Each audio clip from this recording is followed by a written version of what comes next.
my friends, how are you? Welcome back to my channel. We'll explain how to use Facebook ads step by step. In today's tutorial, we'll explain how to review tags people added to your posts before appear on Facebook. Let's get started and see how can we do that. At first, tap on Facebook app icon.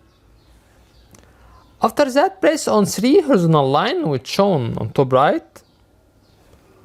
Click on settings. Scroll down a little bit till we get profile and tagging. Click on review tags people added to your posts before the tags appear on Facebook.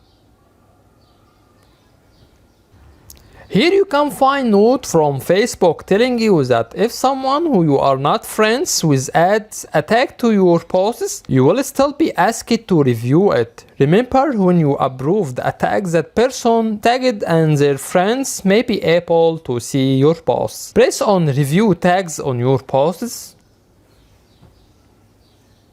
Here we reach to the end of the video. On this video, explain how to review tags people added to your posts before appear on Facebook. That's it. If you find that our content is helpful, you can support us by tap on subscribe. You can also press on bell and tap on all to get notification for all new videos. By the way, if you have any comments, please don't hesitate to write to us and we will do our best to respond to all comments as soon as possible. Thank you for watching and see you in next video. Bye bye.